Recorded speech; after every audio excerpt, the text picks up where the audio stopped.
I have a question for you Is it based about on Erica some. Stansford? No, it's not. It's based on an article you wrote titled "Mass Immigration is Killing New Zealand: 5 Ideas on How to Fix It." Yeah. That caused a bit of controversy. Are you open to a quick conversation about it? Oh yeah, hey, yeah, no. Yeah, let's have it. Let's have it. Okay, because it's come in as a question as well. Arvid says, Bomber, please elaborate on your anti-migration blog from a Yep. fortnight ago. A lot of your language sounded very right-wing. Can't not, sorry. Please also respect Takuta, use his Māori name, Kia ora. I think I saw you guys calling him Doc. I think Doc's his nickname. I don't. Oh, It's like okay, us calling. yeah. It's like Yeah. Chippy. We did no one's ever said make sure you say Chris Hipkins. We say Chippy. It's like he's got a well-known nickname. Yeah. And during that last story, I had to go back. You write a lot on your daily blog. It really is a daily blog. I had to go a lot. I think I had to go 6 pages in to find it. Six pages in? Yeah. It's a long way back. For people who weren't a part of it, mass immigration is killing New Zealand. 5 ideas on how to fix it. Yeah. I'll just quickly do the ideas. How they've been written so people know. The 5 ideas: halt all immigration coming in for 5 years so the infrastructure can catch up while offering amnesty to current overstayers. We have to incentivize Kiwis into lifting their fertility rates and heavily subsidize childcare and maternity leave. We need us having more kids to keep up with the population requirements. There's a really interesting article I saw today. We were going to talk about it. Treasury's put out a report that basically says PAYE needs to go up or GST needs to become 32% to cover our aging population. Population requirements so we don't need to keep importing so many people. Lift our refugee numbers and wrap around services. We have an obligation as a liberal progressive democracy to provide haven for those being damaged on a warring planet. Warring planet. Yep.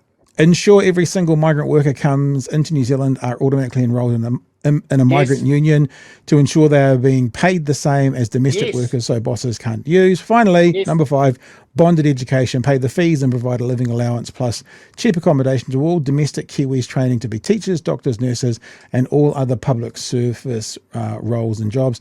They get the education for free in return for 5 years bonded service in New Zealand. Right, now I saw a little bit of hubbub online that people didn't really like the tone of this sort of thing and others. So I'm sure you would have heard it as well. Tell us what you're saying, what you were saying. Is there anything you'd change in it today? Or was it just the wording that annoyed people? The themes one?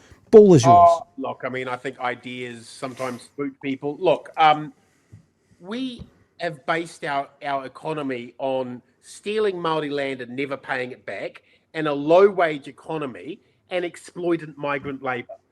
The exploitation of our migrant brothers and sisters in this country should be a goddamn disgrace. I've done some work in doing research stories for cases that go to employment courts, and the level of migrant total exploitation and abuse of migrant workers is a goddamn disgrace. And if we've had Labor and National use mass immigration to bring in huge numbers of people into this country without ever paying for the infrastructure costs. The reason Auckland is so fucked and gridlocked is because most people choose to live in Auckland, but there's no one paying for the extra infrastructure that level of growth requires. If we want to be serious about protecting our migrant brothers and sisters coming into New Zealand, and I'm all... The way we have to do that is we have to make sure that they're all enrolled in a union so that their work conditions are the same as someone down the road. You get the cultural backlash that you see with Tommy Robinson and those fuckwits in the UK because you've had mass migration going on and it's undermining domestic working classes who can't compete cheaper than those people coming into the country. So you actually have to stop the bosses exploiting migrant labour, and you've got to have a hold and a pause on it to allow the infrastructure to build, but at the same time, allow all those people who are in New Zealand amnesty so that they can become immediate New Zealanders and can build up towards the infrastructure so that you can have that larger number coming in. I think we have to lift our refugee numbers. I think that we are one of the few peaceful havens in the world. Many human beings around our planet are suffering terrible bloody pain and suffering in their home countries. And the pathetic number of refugees we bring into the country at the moment, it should be a national embarrassment. We should be tripling that number. And we also have to be really serious about a conversation. What happens to our Pacific brothers and sisters when rising waves start smothering their islands? What are we going to do for those population bases then? I think we're going to have to allow all of those people to come into New Zealand. I think that we need to have a serious discussion about mass immigration so that the right wing can't use it to fuck us over. And if that means we've got to have some difficult conversations, let's have those difficult conversations, but have them proudly with us viewing them living here as something that's positive, not a negative, but let's do it in a way that they're not being exploited. Do you think, and I'm looking at the 5 things again, do you think that if you were to write it again, is there anything that what I saw people reacting to was the lifting fertility rates, and it's like, oh, so Bomber's telling us we need to be barefoot and pregnant, which is obviously not what you're saying. Okay, but let me talk about that. Let me talk about that directly. Okay. You know, and I know that one of the big if we are serious about our sisters having the same agency as everyone is promised in a liberal progressive democracy, then pay equity is actually really bloody vital. But the biological reality is that they are the ones who have kids. So if they're going to have those kids, let's make sure we have 12 months maternity leave, right? Paid at a reasonable rate, not some pathetic amount that they get right now. Who do you want looking after that baby for the first 12 months other than their caregiver, whether it's the mum, whether it's the dad? But we need to lift our maternity rates, and we also need to make early childhood education free. We need to nationalise that. It is outrageous that so many working mums and dads have to pay almost 20% of their weekly income to just have someone look after the kids. When I'm talking about, subsidising the cost of childcare, I'm talking about maternity leave, and I'm talking about cost-free ECE, right? That's what I'm talking about.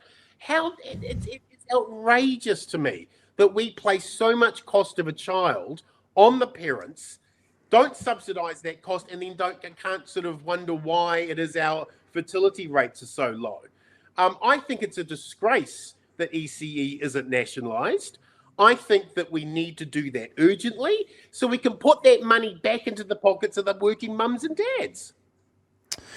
A couple of points. There's a couple of questions that have come in. I didn't realise this is where the name Doc came from, but Takuta means doctor, literally means doctor.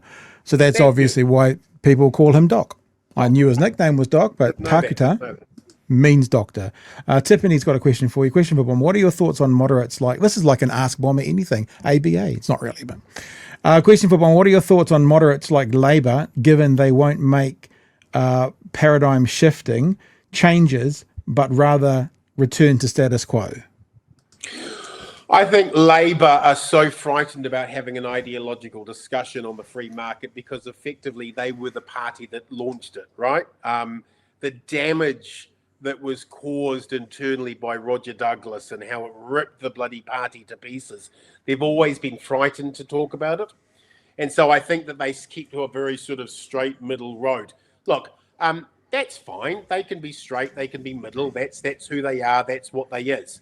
Where we're going to get the real progressive change in the next government is from the Māori Party and from the Greens. They are the ones who at the negotiating table have got to push Chippy into far more progressive ideas, So, Labour is what it is, and they'll, let's hope they can get 35, 36% on election night. But where we're going to get the real change, the stuff that you and I and many of the people who are watching are really focused on in terms of social policy and, most important, economic policy, it's the Party Māori and the Greens.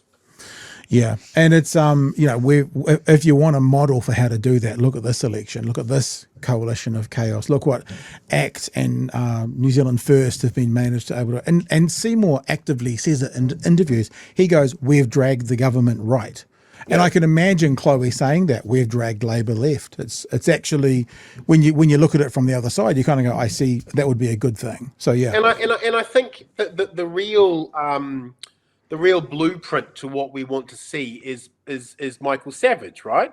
Savage was actually far more conservative than the rest of his cabinet. And it was his cabinet who dragged him to the left on all of those big, major policy decisions. So, yes, happy to have Chippy in there as a moderate, but it's going to be his cabinet that pulls us to the left and puts in place those really big policy step changes that we all desperately need. Chippy going to be there at the next election? Yeah, I'd be really surprised if he didn't. I know him, and he's a good bugger. He's a good man. He is a good man, and I think when the moment comes, I think that he will step up to the challenge. Okay, here's a random left field question from me. You just mentioned Michael Joseph Savage, right? And we all think about him as one of the bastions of leader. Right. And I just thought, as you said that, I went, who would be New Zealand's Mount Rushmore? Who would be the prime ministers that are on our Mount Rushmore? Let's say Savage is there. Who else would be there, in your opinion? This is a really interesting talkback topic, actually. Who would be on, like, from the left, from the right? Who would be on? I'd say Auntie Helen. I'd say Jacinda Ardern. I wept when I saw her on the Daily Show. I really did. I watched that, and I wept openly. She was such a remarkable human being. We were so lucky to have her in the crises that we did. In terms of the left icons, it would be that. But I mean, if you're also talking about politicians who really shaped New Zealand, you'd have to probably put Muldoon in there. Kirk, yeah, I think Fraser. Yep, I think Fraser and Kirk would have to go at that as well. There's quite a few when you start thinking about it. Sid and Fraser, Holyoake, you know. Yes. It's actually a very interesting topic. Maybe we should do it. Maybe we should do a bit of a thing on this. Maybe you should do some AI and get some created. Yeah. We don't do AI here. It's naughty. We like to use real artists if we can. We do sometimes, but hey, dude, it's been fun. Oh, there's actually, I think, one other message here from Rajan. Just saw RNZ reported, I saw this as well. The Electoral Commission has said, this is like the world's most obvious headline that we all said was going to happen. Electoral Commission has said the new voter registration deadlines won't speed up the results. Of course they won't, because you have international voters that can take up to 12 days legally to get back here. So we know this, and we know this is not what it's about. It's about disenfranchising a whole bunch of voters on the left. And voter suppression. That's exactly, you're absolutely right. I find this absolutely deplorable. They know that there were 450,000 special votes in that 14 days leading up. That 450,000 votes, 73% go left, right? Yep. So by wiping them out, that is such a kick in the teeth to our side. That is not what universal suffrage is about. We should be opening it up to make it easier for people to vote, not harder, and lower the bloody voting age to 16. Yeah. Yep. And I guess, the left gets in again. There's a job for your whānau to get that voting age down. Finally, just to make this a love fest and a big wrap up, Arvids wanted you to know, ka pai bomber, kia ora e hoa, just wanted some clearer thoughts. Some of your blunt wording made me uneasy. Bless you, comrade. So that's all cuddles. Always happy to explain myself further. I write in shorthand. I've got so many billions of ideas going through my head at once. I love this country. I believe in us. I believe in a collectivism where we all look after each other. The way that we abuse our migrant brothers and sisters sickens me. The way we've allowed free market dynamics to decide our morality sickens me. And I think that we've got to invest in us. We've got to invest in our young mums and dads. We've got to invest in our kids. We've got to invest in our infrastructure. The things that we're going to have to the damage from climate change that's coming is going to be so enormous, brothers and sisters, that we need to have a laser-like focus on our parliamentary system, our democratic practices, and we're going to look after for one another, because these assholes who got into power with this anti-treaty, anti-Māori, anti-beneficiary, anti-worker, anti-renter, anti-disabled, anti-environment agenda is a disgrace. And all they do is rule in the interest of their donors. Fuck that. We, as New Zealanders, have to bond together and create communities and networks. And why I'm always proud and happy to come onto the BHN, because I think what you were doing, my friend, by connecting so many New Zealanders out there using the internet in a way that's actually positive, that's what we've got to support.